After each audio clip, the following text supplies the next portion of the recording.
Hello student, Panchajanya IASನ the Hindu ಜನಪದಕ್ಕೆ ಸುದ್ದಿ ವಿಶ್ಲೇಷಣೆಗೆ ತಮ್ಮೆಲ್ಲರಿಗೂ ಸ್ವಾಗತ. ಈ ಒಂದು ಸಂಚಿಕೆಯಲ್ಲಿ ನಾವು ದಿನಾಂಕ 28 ನವೆಂಬರ್ 2024 ದ ಹಿಂದೂ ಜನಪದಕ್ಕೆ ಸುದ್ದಿ ವಿಶ್ಲೇಷಣೆಯನ್ನು ಮಾಡಲಿದ್ದೀವಿ. ಸೊ ಈ ಒಂದು ಸಂಚಿಕೆಯಲ್ಲಿ ನಾವು ಡಿಸ್ಕಸ್ ಮಾಡ್ತಾ ಇರುವಂಥ ಟಾಪಿಕ್ಗಳ ಬಗ್ಗೆ ನೋಡೋಣ. ಸೊ ಫಸ್ಟ್ ಒನ್, ಎಡಿಟೋರಿಯಲ್ ಸೆಕ್ಷನಲ್ಲಿ ನಾವು ಯಾವೆಲ್ಲ ಒಂದು ಟಾಪಿಕ್ನ ಡಿಸ್ಕಸ್ನ ಮಾಡಿದ್ದೀವಿ ಅಂತ ನೋಡೋಣ.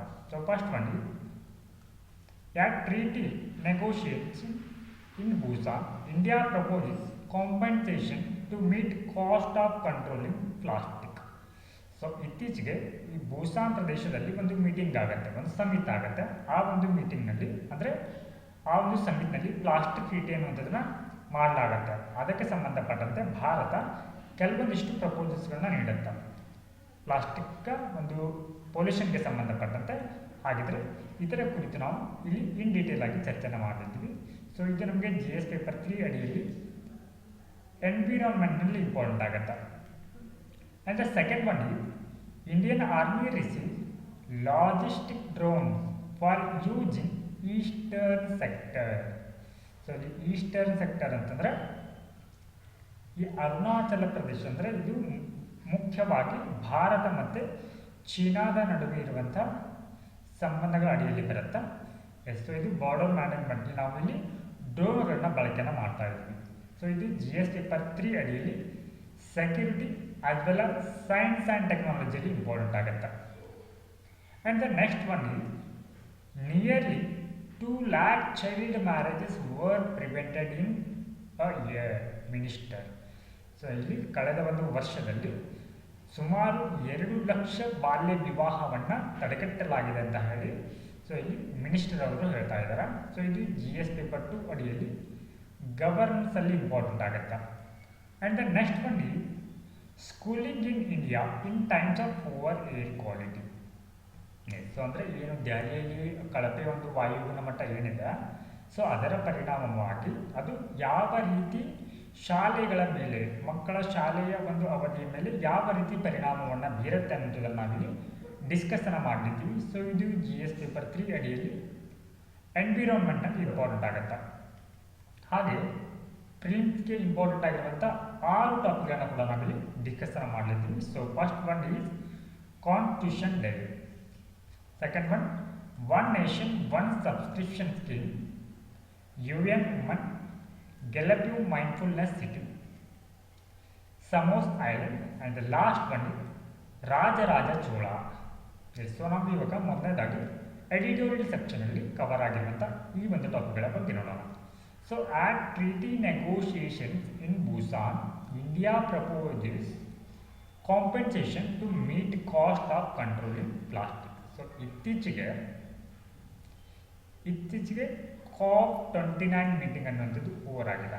ಓಕೆ, ಸೊ ಈ COP29 ಮೀಟಿಂಗ್ ಮುಗಿದ ನಂತರ ಜಗತ್ತಿನ ಸುಮಾರು 175 ದೇಶಗಳು ಏನು ಮಾಡಿದೆ ಅಂತಂದರೆ 175 ದೇಶಗಳು ಈ ಒಂದು ಬೂಸಾನ್ ಪ್ರದೇಶದಲ್ಲಿ ಬೂಸಾನ್ ಓಕೆ, ಸೊ ಈ ಬೂಸಾನ್ ಅನ್ನುವಂಥ ರೀಜನ್ ಎಲ್ಲಿ ಬರುತ್ತೆ ಅಂತಂದರೆ ಇದು ಸೌತ್ ಕೊರಿಯಾದಲ್ಲಿ ಕಂಡುಬರುತ್ತೆ. ಸೌತ್ ಕೊರಿಯಾದಲ್ಲಿ ಈ 175 ದೇಶಗಳು ಏನು ಮಾಡಿದೆ ಅಂತಂದರೆ ಇಲ್ಲಿ ಒಂದು ಸಮಿತನ ಆಯೋಜನೆಯನ್ನು ಮಾಡಲಾಗಿರುತ್ತೆ. Meeting or summit. ಸೊ ಇಲ್ಲಿ ಈ ಒಂದು ಸಮಿಟ್ ಅಥವಾ ಈ ಒಂದು ಮೀಟಿಂಗ್ನ ಉದ್ದೇಶ ಏನಾಗಿತ್ತು ಅಂತಂದರೆ, ಸೊ ಈ ಒಂದು ಸಮಿಟಲ್ಲಿ ಪ್ಲಾಸ್ಟಿಕ್ ಟ್ರೀಟಿ, ಗ್ಲೋಬಲ್ ಪ್ಲಾಸ್ಟಿಕ್ ಟ್ರೀಟಿಯನ್ನು ಕೈಗೊಳ್ಳಲಾಗತ್ತೆ.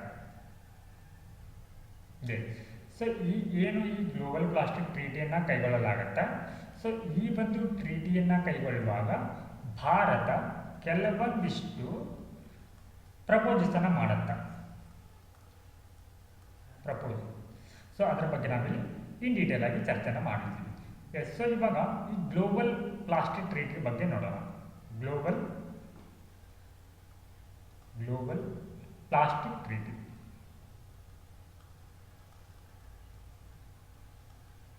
ಸೊ ಈ ಒಂದು ಟ್ರೀಟಿಯನ್ನು ಬೂಸಾನಲ್ಲಿ ಅಂತಂದರೆ ಇದು ಸೌತ್ ಕೊರಿಯಾದಲ್ಲಿ ಬರುತ್ತೆ. ಸೊ ಈ ಒಂದು ರೀಜನಲ್ಲಿ ಈ ಒಂದು ಟ್ರೀಟಿಯನ್ನು ಕೈಗೊಳ್ಳಲಾಗಿದೆ.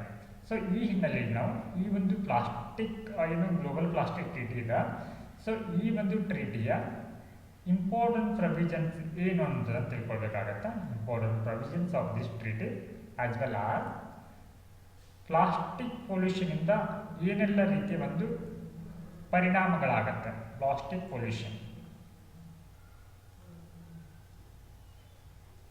ಸೊ ಪ್ಲಾಸ್ಟಿಕ್ ಮಾಲಿನ್ಯಕ್ಕೆ ಕಾರಣಗಳೇನು, ಕಾರಣಗಳು,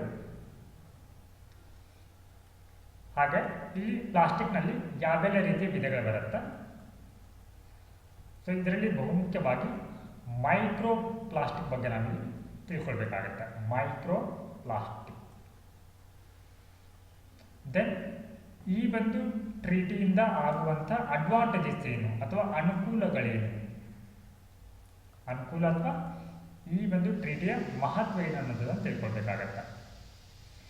ಸೊ ಮೊದಲನೇದಾಗಿ ಇವಾಗ ಏನು ಈ ಒಂದು ಟ್ರೀಟಿಗೆ ಸಂಬಂಧಪಟ್ಟಂತೆ ಭಾರತ ಹಲವಾರು ಬೇಡಿಕೆಗಳನ್ನ ನೀಡಿದೆ. ಹಾಗಿದ್ರೆ ಆ ಬೇಡಿಕೆಗಳೇನು ಅಥವಾ ಪ್ರಪೋಸಲ್ಸ್ ಏನು ಅನ್ನೋದನ್ನ ನೋಡೋಣ. ಸೊ ಭಾರತದ ಪ್ರಪೋಸಲ್ಸ್ ಏನಾಗಿದೆ.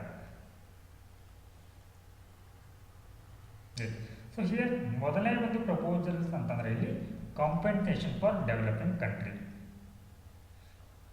ಕಾಂಪೆನ್ಸೇಷನ್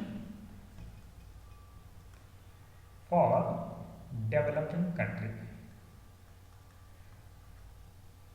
ಸೊ ಹಿಯರ್ ಕಾಂಪೆನ್ಸೇಷನ್ ಅಂತಂದ್ರೆ ಪರಿಹಾರ. ಹಾಗಿದ್ರೆ ಭಾರತ ಯಾಕೆ ಈ ಅಭಿವೃದ್ಧಿಶೀಲ ರಾಷ್ಟ್ರಗಳಿಗೆ ಪರಿಹಾರವನ್ನು ಬೇಡ್ತಾ ಇದೆ ಅಂತಂದ್ರೆ, ಸೊ ಈ ಅಭಿವೃದ್ಧಿಶೀಲ ರಾಷ್ಟ್ರಗಳು ಈಗಾಗಲೇ ಏನು ಮಾಡ್ತಾ ಇದ್ದಾರೆ, ಹಣಕಾಸಿನ ಒಂದು ಹೊರೆಯನ್ನು ಅಂದರೆ ಹಣಕಾಸಿನ ಬಿಕ್ಕಟ್ಟನ್ನು ಫೇಸ್ ಮಾಡ್ತಾ ಇದೆ. ಅದರಲ್ಲಿ ಬಹುಮುಖ್ಯವಾಗಿ ಏನು ಗ್ಲೋಬಲ್ ಸೌತ್ ಅಂತ ಕರಿತೀವಿ. ಗ್ಲೋಬಲ್ ಸೌತ್ ಅಂದರೆ ಇಲ್ಲಿ ಏನೆಲ್ಲ ಇನ್ಕ್ಲೂಡ್ ಆಗಿರುತ್ತೆ, ಯಾವ ರೀತಿ ದೇಶಗಳು ಬರುತ್ತೆ ಅಂತಂದರೆ, ಸೊ ಇದರಲ್ಲಿ ಡೆವಲಪಿಂಗ್ ಮತ್ತು ಲೀಸ್ಟ್ ಡೆವಲಪ್ ಕಂಟ್ರಿಗಳು ಬರುತ್ತೆ. List develop country. ಸೊ ಇವುಗಳಿಗೆ ಹಣಕಾಸಿನ ಒಂದು ಬಿಕ್ಕಟ್ಟು ಇರೋದ್ರಿಂದ ಸೊ ಈ ಪ್ಲಾಸ್ಟಿಕ್ ಪೊಲ್ಯೂಷನ್ ನಿಯಂತ್ರಣವನ್ನು ಮಾಡಲಿಕ್ಕೆ, control of plastic waste, plastic ಅಥವಾ ತ್ಯಾಜ್ಯವನ್ನು ನಿವಾರಣೆಯನ್ನು ಮಾಡಲಿಕ್ಕೆ ಅಥವಾ ನಿರ್ವಹಣೆಯನ್ನು ಮಾಡಲಿಕ್ಕೆ ಈ ಅಭಿವೃದ್ಧಿಶೀಲ ರಾಷ್ಟ್ರಗಳಿಗೆ ಮತ್ತು ಈ ಕಡಿಮೆ ಅಭಿವೃದ್ಧಿಯನ್ನು ಹೊಂದಿರುವಂಥ ದೇಶಗಳಿಗೆ ಜಾಗತಿಕವಾಗಿ ಅಂದರೆ ಏನು ಡೆವಲಪ್ಡ್ ಆಗಿರುವಂಥ ಅಭಿವೃದ್ಧಿ ಹೊಂದಿರುವಂಥ ದೇಶಗಳು ಅವುಗಳಿಗೆ ಪರಿಹಾರವನ್ನು ನೀಡಬೇಕಂತ ಹೇಳಿ ಭಾರತ ಡಿಮ್ಯಾಂಡನ್ನು ಮಾಡ್ತಾ ಇದೆ. ಹಾಗೆ one more proposal is technology transfer ಅಥವಾ ತಂತ್ರಜ್ಞಾನ ವರ್ಗಾವಣೆ. ತಂತ್ರಜ್ಞಾನ ವರ್ಗಾವಣೆ. ಸೊ ಫಸ್ಟ್ ಒನ್ ಇಸ್ ಪರಿಹಾರ and the second one is ತಂತ್ರಜ್ಞಾನ ವರ್ಗಾವಣೆ. ಅಂದರೆ ಈ ಒಂದು ಪ್ಲಾಸ್ಟಿಕ್ನಿಂದ ಏನು ಮಾಲಿನ್ಯ ಆಗ್ತಾ ಇದೆ, ಸೊ ಆ ಮಾಲಿನ್ಯವನ್ನು ಕಡಿಮೆ ಮಾಡಲಿಕ್ಕೆ ಸೊ ಇಲ್ಲಿ ಅಭಿವೃದ್ಧಿ ಹೊಂದಿರುವಂಥ ದೇಶಗಳಿಂದ ಅಭಿವೃದ್ಧಿಶೀಲ ರಾಷ್ಟ್ರಗಳಿಗೆ ತಂತ್ರಜ್ಞಾನವನ್ನು ವರ್ಗಾವಣೆಯನ್ನು ಮಾಡಬೇಕಂತ ಹೇಳಿ ಭಾರತ ಇಲ್ಲಿ ಡಿಮ್ಯಾಂಡನ್ನು ಮಾಡ್ತಾ ಇದೆ. ಹಾಗಿದ್ರೆ ಇಲ್ಲಿ ಭಾರತ ಏನಂತಂದರೆ ಕಂಪೆನ್ಸೇಷನ್ಗೆ ಡಿಮ್ಯಾಂಡನ್ನು ಮಾಡ್ತಾ ಇದೆ. ಹಾಗಿದ್ರೆ ಪರಿಹಾರ ಅನ್ನುವಂಥದ್ದು ಏಕೆ ಅಗತ್ಯ ಇದೆ? ಸೊ ನಿಮಗೆ ಮೇಲೆ ಹೇಳಿದ ಹಾಗೆ ಏನು ಅಭಿವೃದ್ಧಿಶೀಲ ರಾಷ್ಟ್ರಗಳಲ್ಲಿ ಹಣಕಾಸಿನ ಹೊರೆ ಅನ್ನುವಂಥದ್ದು ಇದೆ, ಹಣಕಾಸಿನ ಹೊರೆ. ಸೊ ಹೀಗಾಗಿ ಅವುಗಳನ್ನು ಅಂದರೆ ಪ್ಲಾಸ್ಟಿಕ್ ತ್ಯಾಜ್ಯಗಳನ್ನ ನಿರ್ವಹಣೆ ಮಾಡಲಿಕ್ಕೆ ಅವರಿಗೆ ಹಣಕಾಸಿನ ಅಗತ್ಯ ಇದೆ ಅಂತ ಹೇಳಿ ಭಾರತ ಹೇಳ್ತಾ ಇದೆ. ಹಾಗೆ ಇಲ್ಲಿ ಇನ್ನೊಂದು ಪ್ರಪೋಸಲ್ ಏನಂತಂದರೆ ಇಲ್ಲಿ ಈ ಒಂದು ಟ್ರೀಟಿಲಿ ಬಳಸಲಾಗಿರುವಂಥ ಕೆಲವೊಂದು ಟರ್ಮ್ಗಳಿಗೆ, ಟರ್ಮ್ ಅಂದರೆ ವಿಶೇಷವಾಗಿ ಈ ಪ್ಲಾಸ್ಟಿಕ್ ಅನ್ನುವಂಥದ್ದಕ್ಕೆ ಒಂದು ಸರಿಯಾದ ಕ್ಲಾರಿಟಿನ ಡೆಫಿನಿಷನ್ಗೆ ಸಂಬಂಧಪಟ್ಟಂತೆ ಸರಿಯಾದ ಒಂದು ಕ್ಲಾರಿಟಿಯನ್ನು ಕೊಟ್ಟಿಲ್ಲ. ಸೊ ಹೀಗಾಗಿ ಇದಕ್ಕೆ ಕ್ಲಾರಿಟಿಯನ್ನು ಕೊಡಬೇಕಂತ ಹೇಳಿ ಭಾರತದಲ್ಲಿ ಪ್ರಪೋಸಲ್ ಮಾಡ್ತಾ ಇದೆ. ಸೊ ನೆಕ್ಸ್ಟ್ ಒನ್ ಇವಾಗ ಏನು ಈ ಒಂದು ಟ್ರೀಟಿಯಲ್ಲಿ ಏನು ಮಾಡಲಾಗ್ತಾ ಇದೆ ಅಂತಂದರೆ ಪ್ಲಾಸ್ಟಿಕ್ಕನ್ನು, ಇದರ ಪ್ರೊವಿಷನ್ ಏನಂತಂದರೆ ಈ ಒಂದು ಟ್ರೀಟಿಯದ್ದು ಬ್ಯಾನ್ ಪ್ಲಾಸ್ಟಿಕ್ ಅಂದರೆ ಪ್ಲಾಸ್ಟಿಕ್ಕನ್ನು ನಿಷೇಧವನ್ನು ಮಾಡಬೇಕಂತ ಹೇಳುತ್ತೆ. ಆದರೆ ಈ ರೀತಿ ಏಕಾಏಕಿ ನಿಷೇಧ ಮಾಡುವಂಥದ್ದು ಇದು ಯಾವ ರೀತಿ ಪರಿಣಾಮವನ್ನು ಬೀರುತ್ತೆ, ಇದರಿಂದ ಆಗುವಂಥ ಪರಿಣಾಮಗಳೇನು? ಸೊ ಮೊದಲನೇದಾಗಿ ಆರ್ಥಿಕವಾಗಿ ಯಾವ ರೀತಿ ಪರಿಣಾಮವನ್ನು ಬೀರುತ್ತೆ ಅನ್ನುವಂಥದ್ದು. ಸೊ ಇಲ್ಲಿ ಈ ಒಂದು ಅಭಿವೃದ್ಧಿಶೀಲ ಮತ್ತು ಈ ಕಡಿಮೆ ಅಭಿವೃದ್ಧಿಯನ್ನು ಹೊಂದಿರುವಂಥ ದೇಶಗಳು, ಕಡಿಮೆ ಅಭಿವೃದ್ಧಿ ಹೊಂದಿದ ದೇಶಗಳು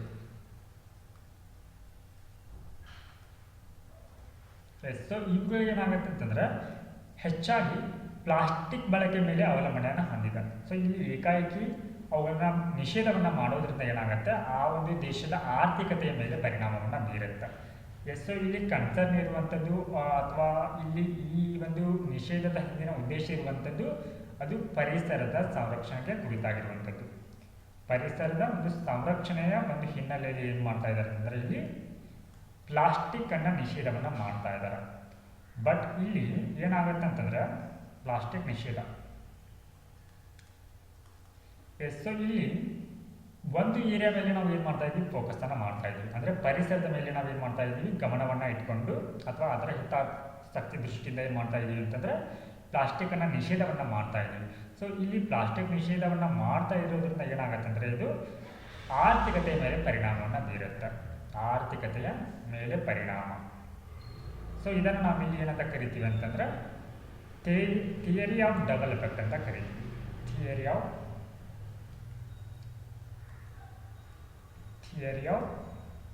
ಡಬಲ್ ಇಫೆಕ್ಟ್. ಏನಿದೆ ಥಿಯರಿ ಆಫ್ ಡಬಲ್ ಎಫೆಕ್ಟ್ ಅಂತಂದ್ರೆ, ಸೊ ನೀವು ಒಂದು ಏರಿಯಾ ಮೇಲೆ ಫೋಕಸ್ ಮಾಡಿದರೆ, ಫಾರ್ ಎಕ್ಸಾಂಪಲ್ ಇವಾಗ ಎನ್ವಿರಾನ್ಮೆಂಟ್ ಮೇಲೆ ಫೋಕಸ್ ಮಾಡಿದ್ರೆ, ಸೊ ಇಲ್ಲಿ ಏನಾಗುತ್ತೆ ಅನದರ್ ಏರಿಯಾ ಎಕಾನಮಿ ಮೇಲೆ ಏನಾಗುತ್ತೆ ನೆಗೆಟಿವ್ ಇಂಪ್ಯಾಕ್ಟ್ ಬೀರುತ್ತೆ. ಸೊ ಅಂದರೆ ಇದರ ಅರ್ಥ, ಸೊ ಇದನ್ನು ನೀವು ಹೇಗೆ ಬ್ಯಾಲೆನ್ಸ್ ಮಾಡ್ತೀರಿ ಅನ್ನುವಂಥದ್ದು ಏನಾಗುತ್ತೆ ಇಲ್ಲಿ ಥಿಯರಿ ಆಫ್ ಡಬಲ್ ಎಫೆಕ್ಟ್ ಅನ್ನುವಂಥದ್ದು ಆಗುತ್ತೆ. ಸೊ ನಾವು let us move on to the next topic. Indian Army receives logistic drones for use in Eastern sector.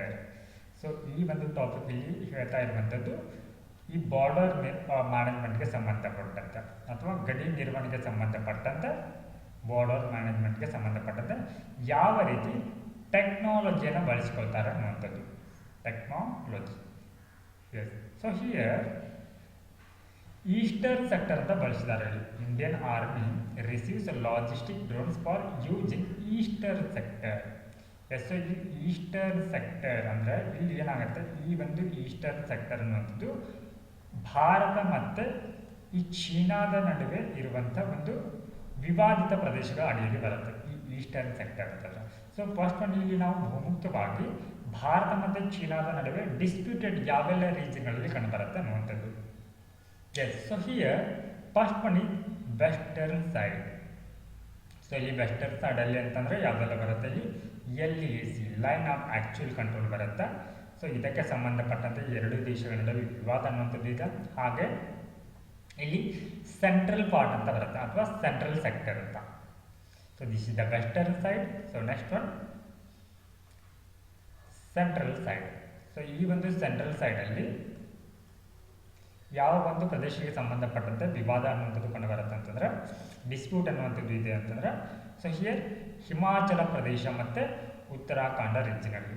So next one eastern sector ಅಂತ ಬರುತ್ತೆ, ಈಸ್ಟರ್ನ್ ಸೈಡ್ ಅಂತ ಹೇಳಿ. ಎಸ್, ಸೊ ಈ ಒಂದು ಆರ್ಟಿಕಲಲ್ಲಿ ಕೊಟ್ಟಿರುವಂಥದ್ದು ಈಸ್ಟರ್ನ್ ಸೈಡಲ್ಲಿ ಏನು ಮಾಡಿದೆ ಭಾರತ, ಇವುಗಳ ಒಂದು ಬಾರ್ಡರ್ ಮ್ಯಾನೇಜ್ಮೆಂಟ್ಗೆ ಸಂಬಂಧಪಟ್ಟಂತೆ ಭಾರತೀಯ ಒಂದು ಆರ್ಮಿ ಏನು ಮಾಡಿದೆ ಅಂತಂದರೆ ಈ ಲಾಜಿಸ್ಟಿಕ್ ಡ್ರೋನ್ಗಳನ್ನ ಪಡೆದಿದೆ ಅಂತ ಹೇಳಿ.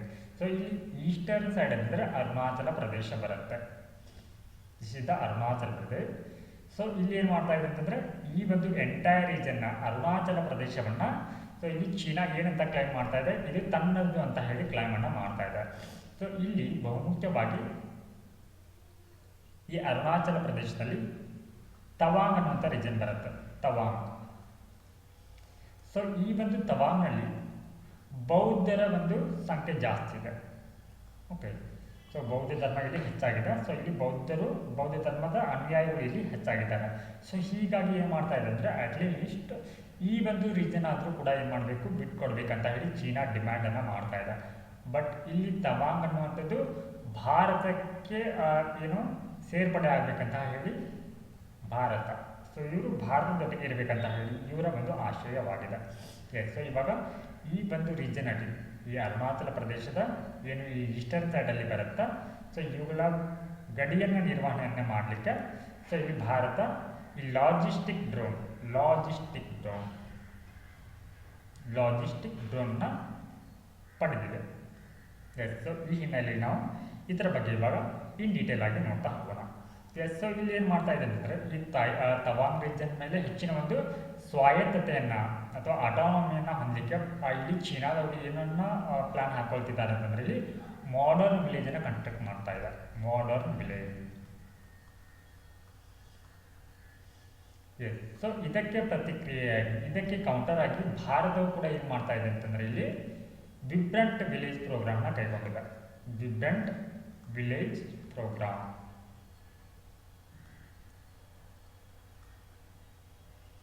ಎಸ್, ಸೊ ಈ ಒಂದು ಪ್ರೋಗ್ರಾಮ್ನ ಉದ್ದೇಶ ಏನಂತಂದ್ರೆ, ಸೊ ಹಿಯರ್ ಇಲ್ಲಿ ಏನು ಅಲ್ಲಿ ಲೋಕಲ್ ಪೀಪಲ್ ಇರ್ತಾರೆ, ಈ ತವಾಂಗ್ ರೀಜನಲ್ಲಿ ಏನು ಲೋಕಲ್ ಪೀಪಲ್ ಇರ್ತಾರೆ, ಸೊ ಅವರಿಗೆ ಸಪೋರ್ಟನ್ನು ಮಾಡುವುದು.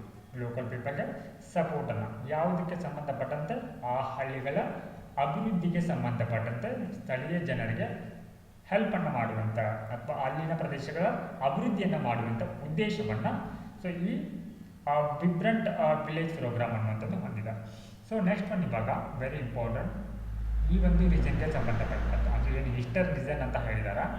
ಸೊ ಇಲ್ಲಿ ಗಡಿ ನಿರ್ವಹಣೆಯನ್ನು ಯಾವ ರೀತಿ ಮಾಡಲಾಗುತ್ತೆ ಅನ್ನೋದು ಬಾರ್ಡರ್ ಮ್ಯಾನೇಜ್ಮೆಂಟ್ ಅಥವಾ ಗಡಿ ನಿರ್ವಹಣೆ.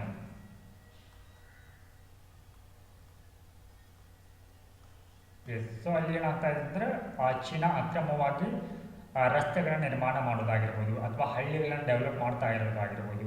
ಸೊ ಈ ರೀತಿ ಏನು ಮಾಡ್ತಾ ಇದೆ, ಅಕ್ರಮವಾಗಿ ಅಲ್ಲಿ ನುಸುಳ್ತಾ ಇದೆ, ಇನ್ಫಿಲ್ಟ್ರೇಷನ್ ಆಗ್ತಾ ಇದೆ. ಸೊ ಇದನ್ನು ನಿರ್ವಹಣೆ ಮಾಡಲಿಕ್ಕೆ ಅಥವಾ ಇದರ ಮೇಲೆ ಕಣ್ಗಾವಲನ್ನ ಇರಿಸಲಿಕ್ಕೆ ಸೊ ಇಲ್ಲಿ ಭಾರತ ಏನು ಮಾಡಿದೆ ಅಂತಂದರೆ ಒಂದು ಡ್ರೋನನ್ನು, ಆ ಡ್ರೋನ್ ಹೆಸರು ಇಲ್ಲಿ ಸಬಲ್ 20 ಅನ್ನುವಂಥ ಡ್ರೋನ್ ಇದು. Sabal 20. So very important, Sabal 20. So ಈ ರೀತಿ ಕೂಡ ನಮಗೆ ಎಕ್ಸಾಮ್ನಲ್ಲಿ ಕೂಡ ಕೇಳಿರ್ತಾರೆ. Okay, so recently Sabal 20 is in news, what it is ಅಂತಾನು ಕೇಳ್ಬೋದು. ಅಥವಾ ಸಬಲ್ 20 ಬಗ್ಗೆ ಕೊಟ್ಟು ನಿಮ್ಗೆ ಸ್ಟೇಟ್ಮೆಂಟ್ಗಳನ್ನು ಕೂಡ ಕೇಳ್ಬೋದು. ಇವರಿಗೆ ಯಾವ ಹೇಳಿಕೆಗಳು ಇದಕ್ಕೆ ಸರಿಯಾಗಿ ಹೊಂದತ್ತೆ ಅಂತ ಹೇಳಿ. ಎಸ್, ಸೊ ಈ ಸಬಲ್ 20 ಅನ್ನುವಂಥದ್ದನ್ನ ಇಂಡಿಯನ್ ಆರ್ಮಿ ಅವರು ಏನು ಮಾಡಿದ್ದಾರೆ ಅಂತಂದ್ರೆ ಡೆವಲಪ್ನ ಮಾಡ್ಕೊಂಡಿದ್ದಾರೆ. ಇಂಡಿಯನ್ ಆರ್ಮಿ ಡೆಪ್ಲಾಯ್ ಮಾಡ್ಕೊಂಡಿದ್ದಾರೆ. ಎಸ್, ಸೊ ಈ ಒಂದು ಸಬಲ್ 20 ಅನ್ನುವಂಥ ಈ ಒಂದು ಡ್ರೋನ್ನ ಯಾರ ಸಹಯೋಗದೊಂದಿಗೆ ಅಂದರೆ ಯಾರ ಕೊಲಾಬರೇಷನ್ ಒಂದಿಗೆ ಇದನ್ನು ಡೆವಲಪ್ ಮಾಡಿದ್ದಾರೆ ಅಂತಂದ್ರೆ IIT ಕಾನ್ಪುರ್. ಸೊ ಇವರು ಈ ಒಂದು ಡ್ರೋನ್ನ ಡೆವಲಪನ್ನು ಮಾಡಿದ್ದಾರೆ. ಸೊ ಈ ಡ್ರೋನ್ನ ಬಹುಮುಖ್ಯ ಒಂದು ಲಕ್ಷಣ ಅಂತಂದರೆ ಇದು ಕಡಿಮೆ ಒಂದು ನಾಯ್ಸನ್ನು ಮಾಡುತ್ತೆ, ಕಡಿಮೆ ಶಬ್ದವನ್ನು ಮಾಡುತ್ತೆ. ಅಂದರೆ ನಾವು ಈಸಿಯಾಗಿ ಏನು ಮಾಡ್ಬೋದು ಅಂತಂದರೆ ಬಾರ್ಡರನ್ನು ಮ್ಯಾನೇಜ್ಮೆಂಟ್ ಮಾಡಲಿಕ್ಕೆ ಇದು ಈಸಿ ಆಗುತ್ತೆ. ಶತ್ರುಗಳಿಗೆ ಏನಾಗಲ್ಲ ಅಂತಂದರೆ ಈ ಡ್ರೋನ್ ಇರುವಂಥದ್ದು ಅವರಿಗೆ ಗಮನಕ್ಕೆ ಬರದೇ ರೀತಿ ಏನು ಮಾಡುತ್ತಂದರೆ ಇದು ಕೆಲಸವನ್ನು ಮಾಡುತ್ತೆ. ಸೊ ನಾವು let us move to the next topic. Nearly 2 lakh child marriages were prevented in a year. ಅಂದರೆ ಒಂದು ವರ್ಷದಲ್ಲಿ ಸುಮಾರು 2 ಲಕ್ಷ ಬಾಲ್ಯ ವಿವಾಹವನ್ನು, ಚೈಲ್ಡ್ ಮ್ಯಾರೇಜ್ ಬಾಲ್ಯ ವಿವಾಹವನ್ನು ತಡೆಗಟ್ಟಿದ್ದಾರೆ ಅಂತ ಸೊ ಇಲ್ಲಿ ಮಿನಿಸ್ಟರ್ ಹೇಳ್ತಾ ಇದ್ದಾರೆ. ಸೊ ಈ ಹಿನ್ನೆಲೆಯಲ್ಲಿ ಈ ಒಂದು ಟಾಪಿಕ್ ನಮಗೆ ಚೈಲ್ಡ್ ಮ್ಯಾರೇಜ್ ಅಥವಾ ಬಾಲ್ಯ ವಿವಾಹ. ಸೊ ಈ ಒಂದು ಟಾಪಿಕನ್ನು ನಾವು GS ಪೇಪರ್ 2ನಲ್ಲಿ ಇಂಡಿಯನ್ ಸೊಸೈಟಿ, ಭಾರತೀಯ ಸಮಾಜ ಮತ್ತು ಇತಿಹಾಸದಲ್ಲಿ ಕೂಡ ಅಂದರೆ GS ಪೇಪರ್ 1ನಲ್ಲಿ ನಾವು ಇತಿಹಾಸದಲ್ಲಿ ಕೂಡ ಇದರ ಬಗ್ಗೆ ಸ್ಟಡಿಯನ್ನು ಮಾಡ್ತೀವಿ, ಬಾಲ್ಯ ವಿವಾಹದ ಕುರಿತು. ಸೊ ಭಾರತದಲ್ಲಿ ಬಾಲ್ಯ ವಿವಾಹ ಅನ್ನುವಂಥದ್ದು ಯಾವಾಗ ಅಸ್ತಿತ್ವದಲ್ಲಿತ್ತು, ಯಾವಾಗ ಇದು ಆರಂಭವಾಗತ್ತೆ ಅಂತಂದ್ರೆ ಈ Vedic period, later Vedic period ಏನಾಗತ್ತಂದ್ರೆ ಈ ರೀತಿಯ ಬಾಲ್ಯ ವಿವಾಹ ಅನ್ನುವಂಥದ್ದು ಭಾರತದಲ್ಲಿ ಆರಂಭ ಆಗತ್ತೆ, ಲೇಟರ್ ವೇದಿಕ್ ಪೀರಿಯಡ್. ಸೊ ಅಂದರೆ ನಾವು ಈ ಒಂದು ಟಾಪಿಕ್ನ ಅಂದರೆ ಚೈಲ್ಡ್ ಮ್ಯಾರೇಜ್ ಅನ್ನುವಂಥ ಟಾಪಿಕನ್ನು ಯಾವೆಲ್ಲ ಡೈಮೆನ್ಷನ್ಗಳಲ್ಲಿ ಇದನ್ನು ಸ್ಟಡಿಯನ್ನು ಮಾಡಬೇಕಾಗತ್ತೆ ಅನ್ನುವಂಥದ್ದು. ಸೊ ಅದಾದ ನಂತರ ಲೇಟರ್ ವೇದಿಕ್ ಪೀರಿಯಡ್ ಆದ ನಂತರ ಇನ್ನು ಮಾಡರ್ನ್ ಒಂದು ಇಂಡಿಯಾದಲ್ಲಿ ಮಾಡರ್ನ್ ಪೀರಿಯಡ್ ಸಂದರ್ಭದಲ್ಲಿ ಇಲ್ಲಿ ಬಾಲ್ಯ ವಿವಾಹವನ್ನು ತಡೆಗಟ್ಟಲಿಕ್ಕೆ ಯಾವೆಲ್ಲ ರೀತಿಯ ಒಂದು ಹೋರಾಟಗಳಾಗತ್ತೆ ಅನ್ನುವಂಥದ್ದು. ಸೊ ಇಲ್ಲಿ ಸಮಾಜೋಧಾರ್ಮಿಕ ಚಳುವಳಿಗಳೇ ಆಗತ್ತೆ, ಧಾರ್ಮಿಕ ಚಳುವಳಿಗಳು. ಸೊ ಈ ಒಂದು ಚಳುವಳಿಗಳಲ್ಲಿ ಬಹುಮುಖ್ಯವಾಗಿ ಸತಿ ಪದ್ಧತಿಯ ನಿರ್ಮೂಲನೆ,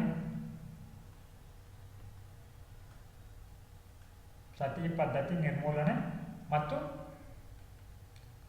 ಬಾಲ್ಯ ವಿವಾಹ ಬಾಲ್ಯ ವಿವಾಹ ತಡೆಗಟ್ಟುವುದರ ಕುರಿತು ಹೋರಾಟವನ್ನು ಮಾಡಲಾಗತ್ತೆ. ಅದರಲ್ಲಿ ಬಹುಮುಖ್ಯವಾಗಿ ಈಶ್ವರಿ ಚಂದ್ರ ವಿದ್ಯಾಸಾಗರ್ ಆಗಿರ್ಬೋದು ಮತ್ತು ರಾಜಾರಾಮ್ ಮೋಹನ್ ರಾಯ್ ಆಗಿರ್ಬೋದು, ಇವರ ಒಂದು ಹೋರಾಟ ಇಲ್ಲಿ ಪ್ರಮುಖವಾಗಿ ಕಂಡುಬರುತ್ತೆ.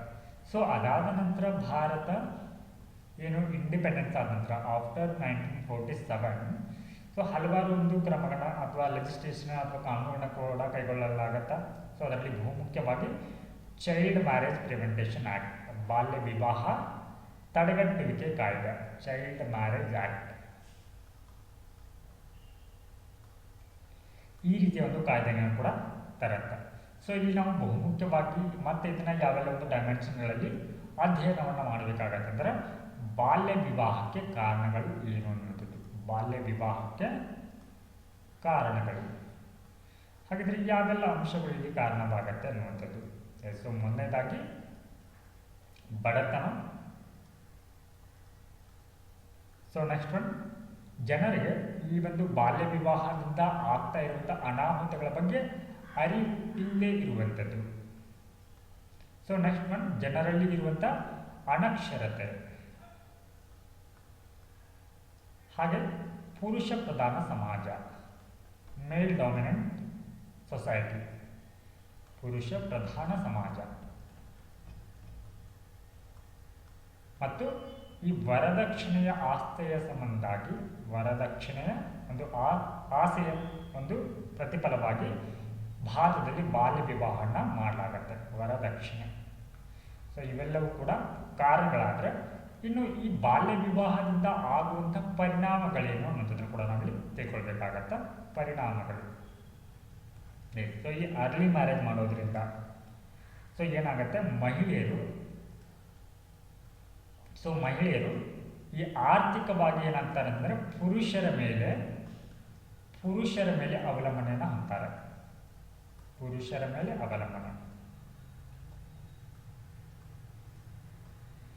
ಸೊ ಈ ರೀತಿ ಆರ್ಥಿಕವಾಗಿ ಮಹಿಳೆಯರು ಪುರುಷರ ಮೇಲೆ ಅವಲಂಬನೆ ಆಗೋದ್ರಿಂದ ಆರ್ಥಿಕತೆಯಲ್ಲಿ ಮಹಿಳೆಯರ ಭಾಗವಹಿಸುವಿಕೆ ಏನಾಗುತ್ತೆ ಅಂದರೆ ಭಾಗವಹಿಸುವಿಕೆ ಕಡಿಮೆ ಆಗುತ್ತೆ, ಕೆಲಸದಲ್ಲಿ ತೊಡ್ಕೊಳ್ಳೋದಿಲ್ಲ ಅವರು, ಭಾಗವಹಿಸುವಿಕೆ ದರ ಅನ್ನೋಂಥದ್ದು ಏನಾಗುತ್ತೆ ಇಳಿಕೆಯಾಗತ್ತೆ. ಹಾಗಾಗಿ ಅದರ ಜೊತೆಗೆ ಈ ಅರ್ಲಿ ಮ್ಯಾರೇಜ್ ಅಥವಾ ಬಾಲ್ಯ ವಿವಾಹ ಆಗೋದ್ರಿಂದ ಇದು ಮಹಿಳೆಯರ ಆರೋಗ್ಯದ ಮೇಲೆ ಕೂಡ ಪರಿಣಾಮವನ್ನು ಬೀರುತ್ತೆ.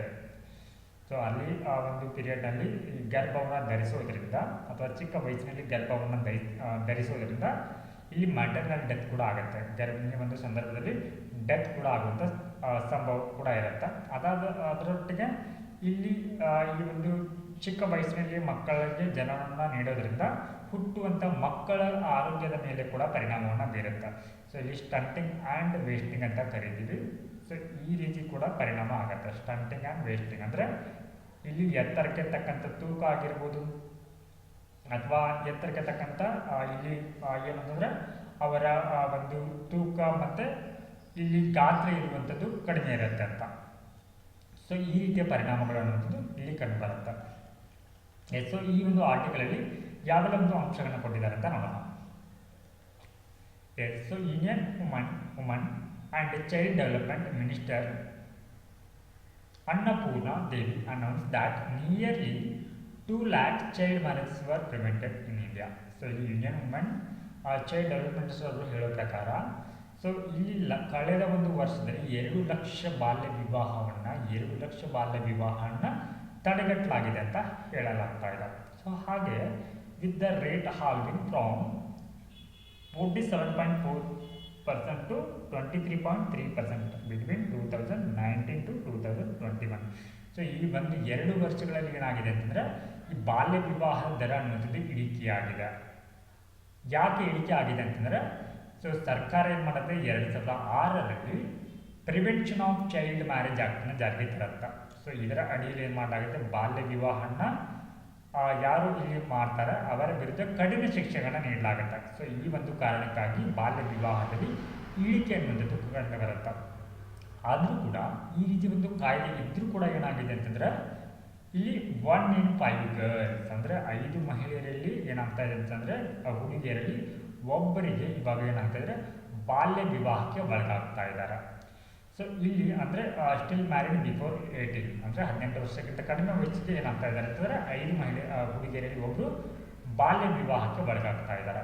ಸೊ ಈ ರೀತಿಯ ಒಂದು ಬಾಲ್ಯ ವಿವಾಹನ ತಡೆಗಟ್ಟಲಿಕ್ಕೆ ಇಲ್ಲಿ ಬಾಲ ವಿವಾಹ ಮುಕ್ತ ಭಾರತ ಅಭಿಯಾನ ಅನ್ನುವಂಥ ಒಂದು ಯೋಜನೆ ಕೂಡ ಇಲ್ಲಿ ತಂದಿದ್ದಾರೆ. ಸೊ ಅಂದರೆ ಇಲ್ಲಿ ನಾವು ಈ ಒಂದು ಪ್ರೋಗ್ರಾಮನ್ನು ಅಥವಾ ಕ್ಯಾಂಪೇನ್ನ, ಸೊ ಇದನ್ನು ಸರ್ಕಾರ ಈ ಬಾಲ್ಯ ವಿವಾಹವನ್ನು ಕಡಿಮೆ ಮಾಡಲಿಕ್ಕೆ ಯಾವೆಲ್ಲ ಕ್ರಮಗಳನ್ನ ಕೈಗೊಂಡಿದೆ ಅನ್ನೋದ್ರಲ್ಲಿ ಇದನ್ನು ಬಳಸ್ಕೊಳ್ಬೋದಾಗತ್ತೆ. ಬಾಲ ವಿವಾಹ ಮುಕ್ತ ಭಾರತ ಅಭಿಯಾನ ಕ್ಯಾಂಪೇನ್ ಅನ್ನುವಂಥದ್ದು. ಹಾಗಿದ್ರೆ ಈ ಒಂದು ಉದ್ದೇಶ ಏನಾಗಿದೆ, ಈ ಒಂದು ಕ್ಯಾಂಪೇನ್ ಉದ್ದೇಶ ಅನ್ನುವಂಥದ್ದು, so target 7 states with high child marriage rates aiming to reduce the below 5% by 2029. ಅಂದರೆ ಏನು ಈ 7 ರಾಜ್ಯಗಳಲ್ಲಿ ಬಾಲ್ಯ ವಿವಾಹ ಹೆಚ್ಚಾಗಿರುವಂಥ ರಾಜ್ಯಗಳನ್ನು ಫೋಕಸ್ ಮಾಡುತ್ತೆ. ಹಾಗೆ 2029ರ ವೇಳೆಗೆ ಬಾಲ್ಯ ವಿವಾಹವನ್ನು 5%ಗೆ ಇಳಿಸುವಂಥ ಗುರಿಯನ್ನು ಸೊ ಈ ಬಾಲ ವಿವಾಹ ಮುಕ್ತ ಅಭಿಯಾನ ಭಾರತ ಅಭಿಯಾನ ಅನ್ನುವಂಥದ್ದು ಹೊಂದಿದೆ. ಸೊ ಇವಾಗ ಈ ಒಂದು ಲೆಜಿಸ್ಲೇಷನ್ ಅಥವಾ ಈ ಒಂದು ಶಾಸನದಿಂದ ಆಗಿರುವಂಥ ಪರಿಣಾಮಗಳೇನು ಅನ್ನುವಂಥದ್ದು, ಅಂದರೆ ಯಾವ ಶಾಸನ 2006ರಲ್ಲಿ ತಂದಿರುವಂಥ prevention of child marriage act, ಅಂದರೆ ಬಾಲ್ಯ ವಿವಾಹ ತಡೆಗಟ್ಟುವಿಕೆ ಕಾಯ್ದೆ 2006ರ ಪರಿಣಾಮ ಏನು, ಈ ಬಾಲ್ಯ ವಿವಾಹ ಕಡಿಮೆ ಆಗಲಿಕ್ಕೆ ಅಂತಂದ್ರೆ reduce child marriage rate. So ಇದು ಬಾಲ್ಯ ವಿವಾಹನ ಕಡಿಮೆ ಮಾಡಿದೆ ಅಂತ. ಹಾಗೆ ಕಂಟಿನ್ಯೂಡ್ ಡಿಸ್ಪೈಟ್ ಇಂಪ್ರೂವ್ಮೆಂಟ್ಸ್, ಸೊ ಅಂದರೆ ಈ ಬಾಲ್ಯ ವಿವಾಹವನ್ನು ತಡೆಗಟ್ಟುವುದರಲ್ಲಿ ಸುಧಾರಣೆ ಕಂಡು ಬರ್ತಾ ಇದ್ರು ಕೂಡ the static that 1 in 5 girls is still married early indicate that cultural norms and economic pressure persist necessitating ongoing effort. So ಈ ರೀತಿ ಕಾಯ್ದೆ ತಂದರೂ ಕೂಡ ಏನಾಗ್ತಾ ಇದೆ ಅಂತಂದರೆ 5 ಹುಡುಗಿಯರಿಗೆ ಒಬ್ಬರು ಏನಾಗ್ತಾ ಇದ್ದಾರೆ ಅಂತಂದರೆ ಆರ್ಥಿಕ ಒತ್ತಡದಿಂದ ಹಾಗೆ ತಮ್ಮ ಸಾಂಸ್ಕೃತಿಕ ಒಂದು ಆಚರಣೆಯ ಭಾಗವಾಗಿ ಏನು ಮಾಡ್ತಾ ಇದ್ದಾರೆ ಅಂತಂದರೆ ಬಾಲ್ಯ ವಿವಾಹಕ್ಕೆ ಒಳಗಾಗ್ತಾ ಇದ್ದಾರೆ. ಸೊ ಇನ್ನು regional focus, the targeted approach is 7 states. So ಏನು ಈ ಬಾಲ ವಿವಾಹ ಭಾರತ ಕ್ಯಾಂಪೇನ್ ಏನಿದೆ, ಸೊ ಬಾಲ ವಿವಾಹ ಮುಕ್ತ ಭಾರತ ಅಭಿಯಾನ ಅನ್ನುವಂಥದ್ದು ಏನಿದೆ, ಸೊ ಇದು 7 ರಾಜ್ಯಗಳನ್ನು, ಅಂದರೆ ಬಾಲ್ಯ ವಿವಾಹ ಹೆಚ್ಚಾಗಿರುವಂಥ 7 ರಾಜ್ಯಗಳನ್ನ ಗಮನದಲ್ಲಿ ಇಟ್ಟುಕೊಂಡು ಏನು ಮಾಡುತ್ತೆ ಅಂತಂದರೆ ಅಲ್ಲಿ ಬಾಲ್ಯ ವಿವಾಹವನ್ನು ಕಡಿಮೆ ಮಾಡುವಂಥ ಉದ್ದೇಶವನ್ನು ಕೂಡ ಹೊಂದಿದೆ. ಸೊ ಈ ಲಾಂಗ್ ಟರ್ಮ್ ವಿಷನ್ ಅಂತಂದರೆ ಸೊ ಇದರ ಗುರಿ ಅನ್ನುವಂಥದ್ದು 2029ರ ವೇಳೆಗೆ 5%ನಷ್ಟು ಬಾಲ್ಯ ವಿವಾಹವನ್ನು ತಡೆಗಟ್ಟುವಂಥ ಉದ್ದೇಶವನ್ನು ಹೊಂದಿದೆ. ಇನ್ನು ಹೋಲಿಸ್ಟಿಕ್ ಅಪ್ರೋಚ್, ಸಮಗ್ರ ವಿಧಾನ ಅನ್ನುವಂಥದ್ದು. ಹಾಗಿದ್ರೆ ಇಲ್ಲಿ ಬಾಲ್ಯ ವಿವಾಹವನ್ನು ತಡೆಗಟ್ಟಲಿಕ್ಕೆ ಯಾವೆಲ್ಲ ರೀತಿಯ ಸಮಗ್ರ ವಿಧಾನಗಳನ್ನು ಇಲ್ಲಿ ಸರ್ಕಾರ ಕೈಗೊಳ್ತಾ ಇದೆ ಅಂದರೆ community. So first one is combining law, ಅಂದರೆ ಕಾನೂನುಗಳನ್ನ ಜಾರಿಗೆ ತರ್ತಾ ಇದೆ. ಹಾಗೆ ಈ ಸಮುದಾಯಗಳಲ್ಲಿ ಅರಿವನ್ನು ಕೂಡ ಮಾಡ್ತಾ ಇದೆ. ಈ ರೀತಿಯ ಒಂದು ಜನರ ಒಂದು ಅಟಿಟ್ಯೂಡ್, ಅವರ ಒಂದು ವರ್ತನೆಯನ್ನು ಕೂಡ ಇಲ್ಲಿ ಬದಲಾವಣೆಯನ್ನು ಮಾಡಲಾಗ್ತಾ ಇದೆ.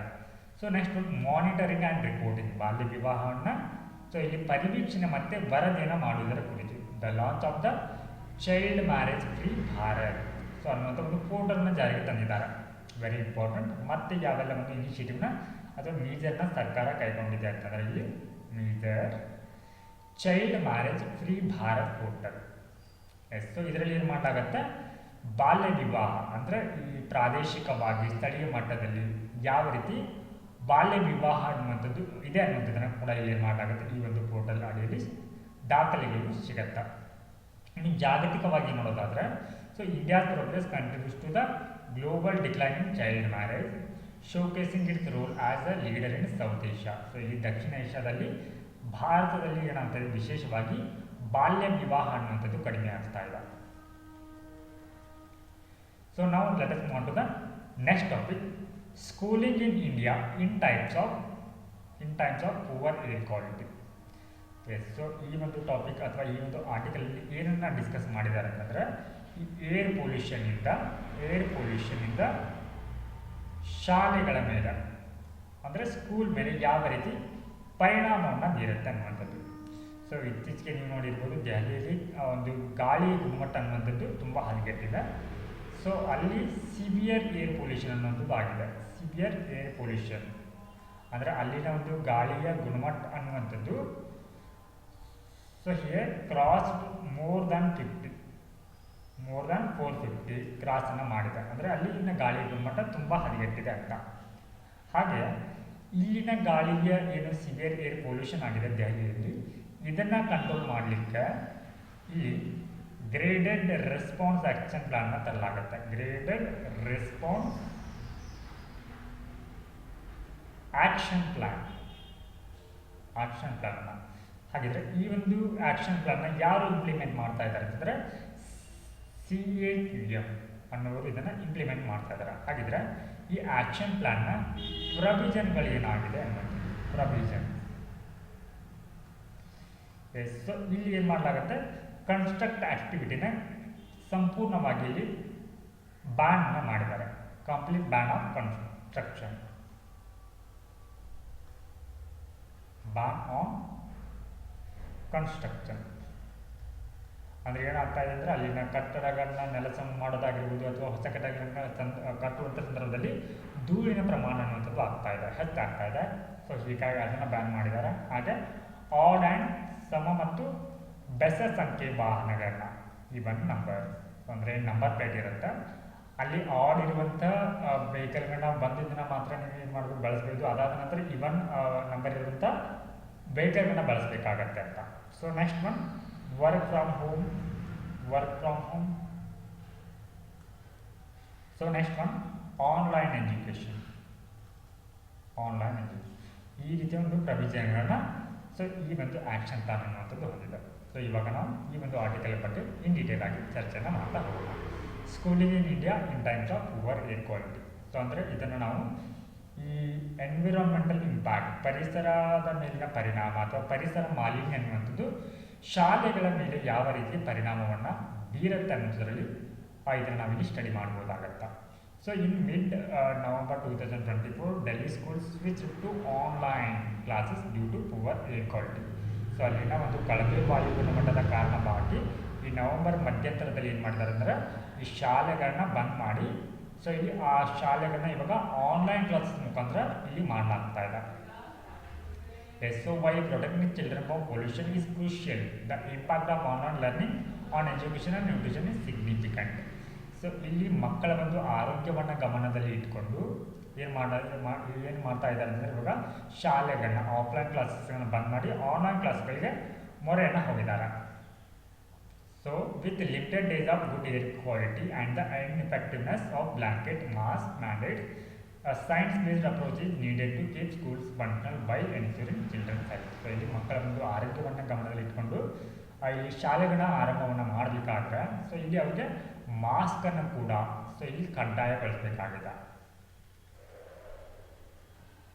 S, so here switching to online learning. So ಇವಾಗ ಶಾಲೆಗಳನ್ನ ಕ್ಲೋಸ್ ಮಾಡಿದ್ರಿಂದ ಅಂದರೆ ಆಫ್ಲೈನ್ ಕ್ಲಾಸಸ್ನ ಇವಾಗ ಕ್ಲೋಸ್ ಮಾಡಿರೋದ್ರಿಂದ ಆನ್ಲೈನ್ ಲರ್ನಿಂಗನ್ನು, ಆನ್ಲೈನ್ ಕಲಿಕೆಯನ್ನು ಮಾಡಲಾಗ್ತಾ ಇದೆ.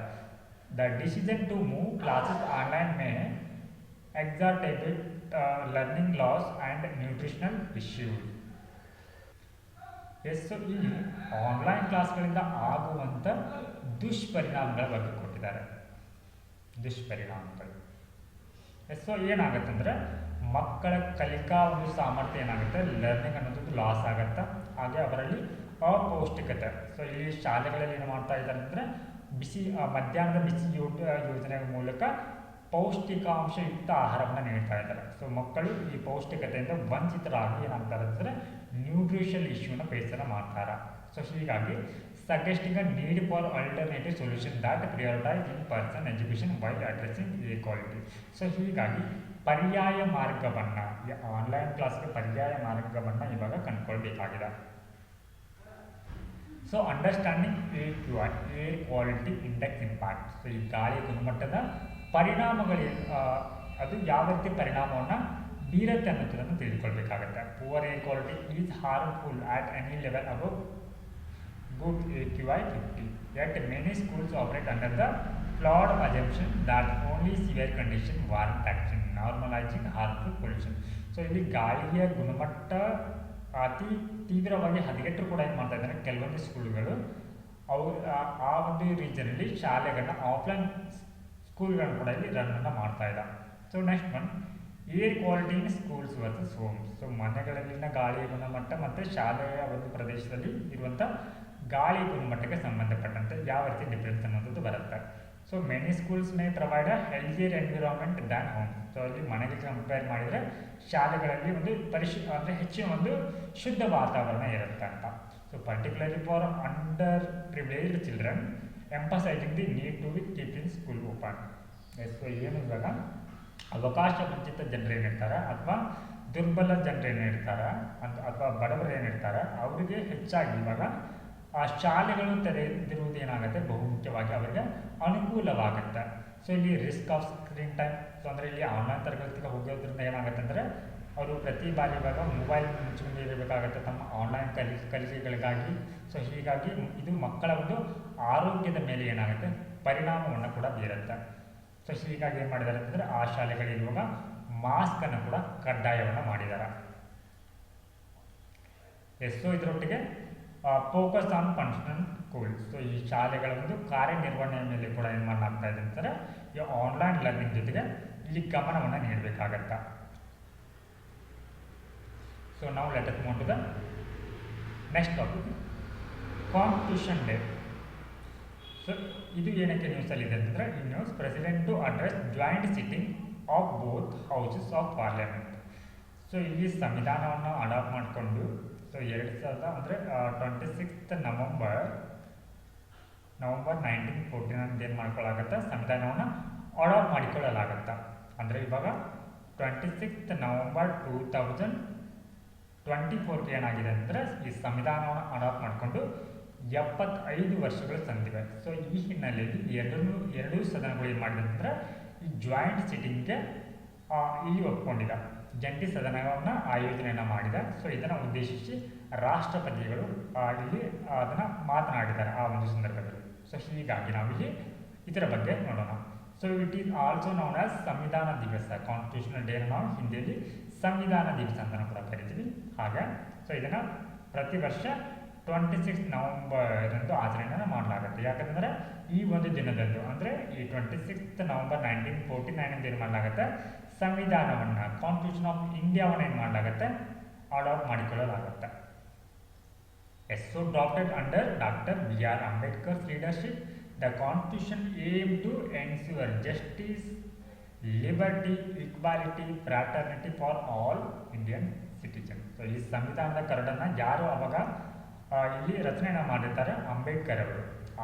ಏನು ರಚನೆಯನ್ನು ಕರಡ ಏನಿರುತ್ತೆ ಈ ಸಂವಿಧಾನದ ಕರಡನ್ನು ಸೊ ಇದನ್ನು 1949 ನವಂಬರ್ 26 ಅಡಾಪ್ಟ್ ಮಾಡಿಕೊಳ್ಳಲಾಗುತ್ತೆ.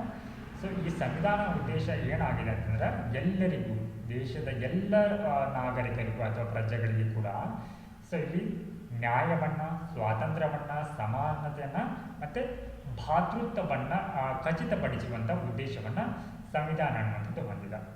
ಸೊ ಇದು ಯಾವಾಗ ಜಾರಿಗೆ ಬರುತ್ತೆ ಅಡಾಪ್ಟ್ ಮಾಡಿಕೊಳ್ತಾರೆ, ಬಟ್ ಇದು ಯಾವಾಗ ಜಾರಿಗೆ ಬರುತ್ತೆ it fully came into effect on January 26, 1950.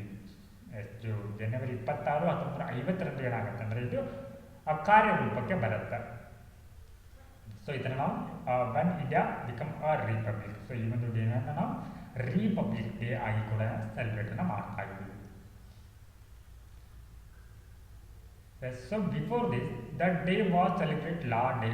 So ಇದಕ್ಕಿಂತ ಮೊದಲು ಈ ಒಂದು ದಿನವನ್ನು 26 ನವಂಬರ್ನ ಕಾನೂನು ದಿನವನ್ನಾಗಿ ಲಾ ಡೇ ಆಗಿ ಇದನ್ನು ಸೆಲೆಬ್ರೇಟನ್ನು ಮಾಡಲಾಗ್ತಾ ಇತ್ತು. ಸೊ ಇನ್ 2015 ಅಂದರೆ ಇದನ್ನು ಯಾವಾಗಿಂದ ಕಾನ್ಸ್ಟಿಟ್ಯೂಷನಲ್ ಡೇ ಅಂತ ಸೆಲೆಬ್ರೇಟ್ ಮಾಡ್ತಾ ಇದ್ದಾರೆ ಅಂದರೆ in 2015 onward under ministry of social justice and empowerment the government designated November 26 as the constitution day to promote constitutional values. ಅಂದರೆ ಈ ಸಾಂವಿಧಾನಿಕ ಮೌಲ್ಯಗಳನ್ನ ಪ್ರಮೋಟ್ ಮಾಡುವಂಥ ಒಂದು ನಿಟ್ಟಿನಲ್ಲಿ ಈ 26 ನವಂಬರನ್ನು 2015 ಏನು ಮಾಡಲಾಗ್ತಾ ಇದೆ ಅಂದರೆ ಕಾನ್ಸ್ಟಿಟ್ಯೂಷನ್ ಡೇ ಆಗಿ ಸೆಲೆಬ್ರೇಟನ್ನು ಮಾಡಲಾಗ್ತಾ ಇದೆ. So next one nation one subscription scheme ಅನ್ನುವಂಥದ್ದು. ಸೊ ಇದು ಏನಕ್ಕೆ ನ್ಯೂಸಲ್ಲಿದೆ ಅಂತಂದರೆ cabinet approve the scheme. So ಈ ಒಂದು ಸ್ಕೀಮ್ಗೆ ಒನ್ ನೇಷನ್ ಒನ್ ಸಬ್ಸ್ಕ್ರಿಪ್ಷನ್ ಸ್ಕೀಮ್ಗೆ ಸೊ ಇಲ್ಲಿ ಕ್ಯಾಬಿನೆಟ್ ಅವರು ಅನುಮತಿಯನ್ನು ನೀಡಿದ್ದಾರೆ. ಹಾಗಿದ್ರೆ ಇದು ಏನು? So it is a central sector scheme ಆಗಿದೆ. So here central sector scheme ಅಂತಂದರೆ ಇಲ್ಲಿ 100% ಫಂಡಿಗನ್ನು ಕೇಂದ್ರ ಸರ್ಕಾರವೇ ಮಾಡುತ್ತೆ. ಕೇಂದ್ರ ಸರ್ಕಾರ ಅಂದರೆ ಈ ಒಂದು ಯೋಜನೆಗೆ ಬೇಕಾಗಿರುವಂಥ ಹಣವನ್ನು ಕೇಂದ್ರ ಸರ್ಕಾರವೇ ಭರಿಸುತ್ತೆ ಅಂತ. Yes. So for providing country-wide access to scholarly research, articles and journal publication. So ಅಂದರೆ ಇವಾಗ ಯಾರು ಈ ರಿಸರ್ಚನ್ನು ಮಾಡ್ತಾ ಇರ್ತಾರೆ ಮತ್ತು ಈ ಜರ್ನಲ್ ಪಬ್ಲಿಕೇಶನ್ಗೆ ಯಾರು ಇಲ್ಲಿ ಸ್ಕಾಲರಿನ ಪಡಿತಾ ಇದ್ದಾರೆ ಅವರಿಗೆ ಇಲ್ಲಿ ಪ್ರವೇಶವನ್ನು ನೀಡಲಿಕ್ಕೆ ಈ ಒಂದು ಯೋಜನೆಯನ್ನು ಜಾರಿಗೆ ತರಲಾಗಿದೆ. So it will be administered through a simple user friendly and full digital process. So ಇದು ಸರಳವಾಗಿರುತ್ತೆ, ತುಂಬ ಬಳಕೆದಾರ ಸ್ನೇಹಿಯಾಗಿ ಕೂಡ ಸೊ ಈ ಒಂದು ಸ್ಕೀಮಲ್ಲಿ ಕಂಡುಬರುತ್ತೆ. This will be a one nation one subscription facility for the government higher education institution. So ಇದು ಯಾರಿಗೆ ಅನುಕೂಲ ಆಗುತ್ತೆ ಅಂತಂದರೆ ಸರ್ಕಾರಿಯ ಒಂದು ಉನ್ನತ ಶಿಕ್ಷಣ ಸಂಸ್ಥೆಗಳಿಗೆ ಮತ್ತು ರಿಸರ್ಚ್ ಆ್ಯಂಡ್ ಲ್ಯಾಬೊರೇಟರಿಗಳಿಗೆ, ಅಂದರೆ ಕೇಂದ್ರ ಸರ್ಕಾರದ ರಿಸರ್ಚ್ ಆ್ಯಂಡ್ ಡೆವಲಪ್ಮೆಂಟ್ ಲ್ಯಾಬೊರೇಟರಿಗೆ ಇದು ಹೆಲ್ಪ್ ಆಗುತ್ತೆ. ಸೊ ಈ ಒಂದು ಸ್ಕೀಮ್ ಅಡಿಯಲ್ಲಿ 6300 ಇನ್ಸ್ಟಿಟ್ಯೂಷನ್ಗಳು ಏನಾಗುತ್ತೆ ಕವರ್ ಆಗುತ್ತೆ. ಸೊ ನೆಕ್ಸ್ಟ್ UN ವುಮನ್ ಅಂತ ಹೇಳಿ. So it is the United Nations entity. ಅಂದರೆ ಎಂಟಿಟಿ ಅಂದರೆ ಇದೊಂದು ಸಂಸ್ಥೆ ಡೆಡಿಕೇಟೆಡ್. ಯಾವುದಕ್ಕೆ ಇದು ಡೆಡಿಕೇಟ್ ಆಗಿದೆ ಅಂತಂದರೆ to gender equality and the empowerment of women which was created in July 2010. So ಈ ಒಂದು UN ವುಮೆನ್ ಅನ್ನುವಂಥ ಒಂದು ಸಂಸ್ಥೆಯನ್ನು 2010ರಲ್ಲಿ ಹುಟ್ಟಾಗಲಾಗುತ್ತೆ. ಸೊ ಈ ಒಂದು ಎಂಟಿಟಿಯ ಉದ್ದೇಶ ಏನಂತಂದರೆ ಲಿಂಗ ಸಮಾನತೆಯನ್ನು ಮತ್ತು ಮಹಿಳಾ ಸಬಲೀಕರಣವನ್ನು ಮಾಡುವಂಥ ಒಂದು ಉದ್ದೇಶವನ್ನು ಈ ಒಂದು ಎಂಟಿಟಿ ಅನ್ನುವಂಥದ್ದು ಹೊಂದಿದೆ. So it is a global champion for women and girls. UN women was established to accelerate progress on meeting their needs worldwide. ಜಾಗತಿಕವಾಗಿ ಮಹಿಳೆಯರ ಒಂದು ಅಗತ್ಯತೆಯನ್ನು ಪೂರೈಸುವಂಥ ಉದ್ದೇಶವನ್ನು ಈ ಒಂದು UN ವುಮೆನ್ ಅನ್ನುವಂಥದ್ದು ಹೊಂದಿದೆ. ಹಾಗೆಯೇ UN Women supports UN member states as they set global standards for achieving gender equality, works with governments and civil society. So ಏನು ಈ UN ಮೆಂಬರ್ ಅನ್ನುವಂಥ ಏನು ಎಂಟಿಟಿ ಇದೆ, ಸೊ ಇದರ ಸದಸ್ಯರಾಗಿರುವಂಥ ರಾಷ್ಟ್ರಗಳಿಗೆ ಏನು ಮಾಡುತ್ತಂದ್ರೆ ಒಂದು ಗ್ಲೋಬಲ್ ಸ್ಟ್ಯಾಂಡರ್ಡ್ನ ನೀಡುತ್ತೆ. ಅಂದರೆ ಯಾವ ರೀತಿ ಇವಾಗ ಲಿಂಗ ಸಮಾನತೆಯನ್ನು ಸಾಧಿಸಬೇಕು ಅಥವಾ ಇದನ್ನು ಸಾಧಿಸಲಿಕ್ಕೆ ಏನು ಮಾಡುತ್ತಂದರೆ ಹಲವಾರು ಸರ್ಕಾರ ಮತ್ತು ಈ ನಾಗರಿಕ ಸಮಾಜದೊಟ್ಟಿಗೆ ಇದು ಮಾಡುತ್ತೆ ಕೆಲಸವನ್ನು ಕೂಡ ಮಾಡಲಾಗುತ್ತೆ. So next topic Gelephu mindfulness city ಅನ್ನುವಂಥದ್ದು. ಸೊ ಇದು ಏನಕ್ಕೆ ನ್ಯೂಸಲ್ಲಿ ಇದೆ ಅಂತಂದರೆ India inaugurates global cooperative alliance. So ಇತ್ತೀಚೆಗೆ ಭಾರತ ಇಲ್ಲಿ ಇನಾಗ್ರೇಟ್ ಗ್ಲೋಬಲ್ ಕೋಆಪರೇಟಿವ್ ಅಲಯನ್ಸ್ನ ಇನಾಗ್ರೇಟನ್ನು ಮಾಡಲಾಗಿದೆ. Okay, so it is located ಈ ಗೆಲಪು ಅಂತ ನಗರ ಎಲ್ಲಿ ಕಂಡು ಬರುತ್ತೆ ಅಂತಾರೆ ಸೌತ್ ಸೆಂಟ್ರಲ್ ಪಾರ್ಟ್ ಆಫ್ ಭೂತಾನಲ್ಲಿ ಕಂಡು ಬರುತ್ತೆ.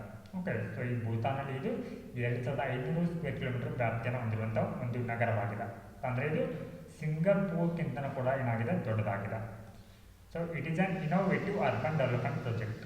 ಸೊ ಈ ಗೆಲಪು ಈ ಮೈಂಡ್ಫುಲ್ನೆಸ್ ಸಿಟಿ ಅನ್ನುವಂಥ ಏನು ಪ್ರೋಗ್ರಾಮ್ ಇದೆ ಇದು, ಸೊ ಇದು ನಗರವನ್ನು ಅಭಿವೃದ್ಧಿ ಮಾಡುವಂಥ ಒಂದು ಯೋಜನೆ ಆಗಿದೆ. So GMC project has been admissioned by the King Bhutan, Jigme Khesar Namgyel Wangchuck. So ಇದನ್ನು ಯಾರು ಎಡ್ಮಿಷನ್ ಮಾಡಿದ್ದಾರೆ ಅಂತಂದರೆ ಆ ಒಂದು ಭೂತಾನ್ನ ರಾಜನು ಏನು ಮಾಡಿದ್ದಾರೆ ಅಂತಂದರೆ ಇದನ್ನು ಅಡ್ಮಿಷನ್ ಅಂದರೆ ಇದನ್ನು ರೂಪುರೇಷನ್ ಹಾಕಿ ಕೊಟ್ಟಿದ್ದಾರೆ ಅಂತ. ಎಸ್, ಸೊ ಫೀಚರ್ಸ್ ಹಾಗಿದ್ರೆ ಈ ಒಂದು ಯೋಜನೆ ಫೀಚರ್ಸ್ ಏನಂತಂದರೆ the city will be build around series of inhabitable bridges. Inhabitable ಅಂತಂದರೆ ಇಲ್ಲಿ ಯಾರು ವಾಸವನ್ನು ಮಾಡೋದಿಲ್ಲ. ಸೊ ಈ ವಾಸವನ್ನು ಮಾಡದೇ ಇರುವಂಥ ಬ್ರಿಡ್ಜಸ್ಗಳ ಸುತ್ತಲೂ ಏನು ಮಾಡಲಾಗಿದೆ ಅಂತಂದರೆ ಈ ಸಿಟಿಯನ್ನು ನಿರ್ಮಾಣವನ್ನು ಮಾಡಲಾಗಿದೆ. ಹಾಗೆ the city will have its own international airport. So ಈ ಒಂದು ಸಿಟಿ ತನ್ನ ಸ್ವಂತವಾದಂಥ ಒಂದು ಅಂತಾರಾಷ್ಟ್ರೀಯ ಏರ್ಪೋರ್ಟನ್ನು ಕೂಡ ಇಲ್ಲಿ ಹೊಂದಿದೆ. ಹಾಗೆ the plan city will have 11 ribbon like neighborhoods that incorporate the area of 35 rivers and streams. So ಇದು ರಿಬ್ಬನ್ ಲೈಕ್ ನೈಬರ್ಹುಡ್ಸ್ ಅಂತಂದರೆ ಇಲ್ಲಿ ಸುಮಾರು 35 ರಿವರ್ಗಳು ಮತ್ತು ಏನಾಗಿದೆ ಜೆರಿ ಕೂಡ ಈ ಒಂದು ರೀಜನ್ ಸುತ್ತ ಹರಿಯುತ್ತೆ. ಹಾಗೆ ಸಮೋಸ್ ಐಲ್ಯಾಂಡ್ ಅಂತ ಬರುತ್ತೆ, ಸಮೋಸ್ ಐಲ್ಯಾಂಡ್. ಸೊ ಈ ಒಂದು ಐಲ್ಯಾಂಡ್ ಎಲ್ಲಿ ಕಂಡು ಬರುತ್ತೆ, ಏಜಿಯನ್ ಸೀನಲ್ಲಿ ಕಂಡು ಬರುತ್ತೆ. ಸೊ ನಮಗೆ ಇಲ್ಲಿ ಪ್ಲೇಸಸ್ ಇನ್ ನ್ಯೂಸ್ ಅಂತ ಬಂದಾಗ ಈ ರೀತಿಯ ಐಲ್ಯಾಂಡ್ಗಳ ಹೆಸರನ್ನು ಕೂಡ ಕೊಡ್ತಾರೆ. ಸೊ ಇದು ಎಲ್ಲಿ ಕಂಡು ಬರುತ್ತೆ ಅನ್ನೋಂಥದ್ದು ಲೊಕೇಶನ್ ಏಜಿಯನ್ ಸೀನಲ್ಲಿ ಈ ಒಂದು ಐಲ್ಯಾಂಡ್ ಅನ್ನೋಂಥದ್ದು ಕಂಡು ಬರುತ್ತೆ. ಹಾಗೆ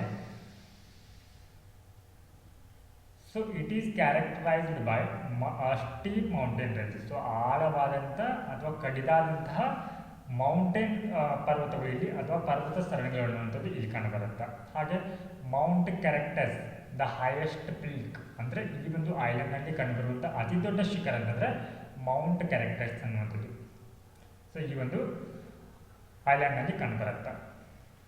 so next one Rajaraja Chola one, ಅಂದರೆ 1ನೇ Rajaraja Chola. He was born as Arulmozhi Varman in 947 CE. He rose to become one of the history's most illustrative and visionary ruler. ಅಂದರೆ ಒಬ್ಬ ದೂರದೃಷ್ಟಿ ಉಳ್ಳಂಥ ಒಬ್ಬ ಆಡಳಿತಗಾರನಾಗಿ ಇವರು ಕಂಡುಬರ್ತಾರೆ. So he was revered as Rajaraja the great. He inherited the legacy of his ancestors and crafted an empire that flourished both military and culturally. ಅಂದರೆ ಈತ ತನ್ನ ಸೈನ್ಯವನ್ನು ಅಥವಾ ತನ್ನ ರಾಜ್ಯವನ್ನು ಈ ಮಿಲಿಟರಿ ಮತ್ತು ಸಾಂಸ್ಕೃತಿಕವಾಗಿ ಮತ್ತು ಸೈನ್ಯದ ಹಿತದೃಷ್ಟಿಯಿಂದ ಏನು ಮಾಡ್ತಾನೆ ಅಂತಂದರೆ ತನ್ನ ರಾಜ್ಯವನ್ನು ಉತ್ತುಂಗಕ್ಕೆ ಏನು ಮಾಡ್ತಾನೆ ಅಂತಂದರೆ ಕೊಂಡೊಯ್ತಾನೆ. ಶೀಸ್ ರೇನ್, ಅಂದರೆ ಈತನ ಆಳ್ವಿಕೆ ಸಂದರ್ಭ ಇದು 985 ಆ್ಯಂಡ್ 1014. ಸೊ ಈ ಒಂದು ಅವಧಿಯಲ್ಲಿ ಕಂಡುಬರುತ್ತೆ.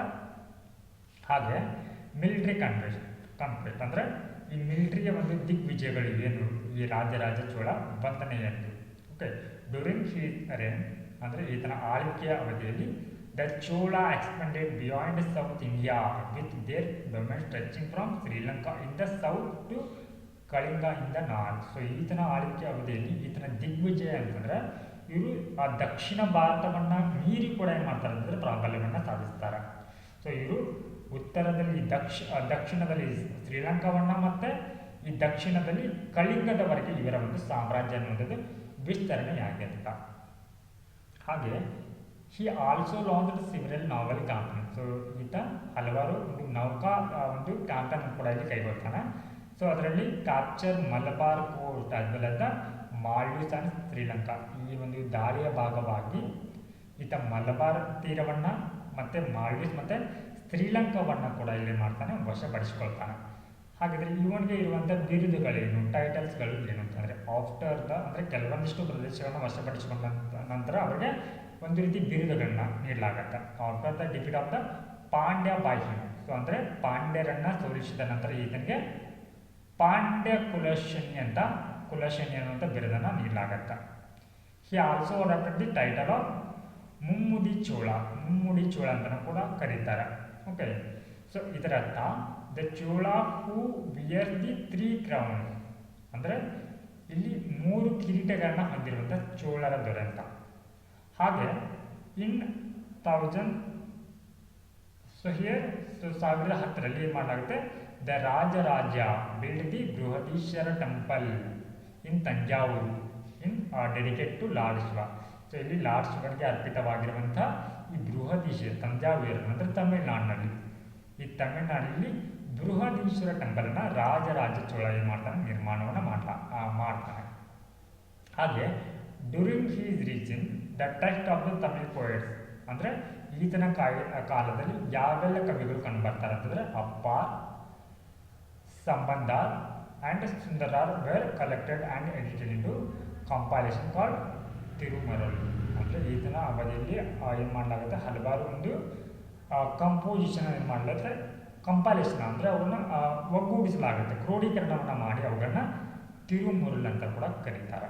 ಸೊ ಇದಿಷ್ಟು ಈ ದಿನದ ದ ಹಿಂದೂ ದಿನಪತ್ರಿಕೆಯ ಸುದ್ದಿ ವಿಶ್ಲೇಷಣೆಯಾಗಿತ್ತು. ನಮಸ್ಕಾರ.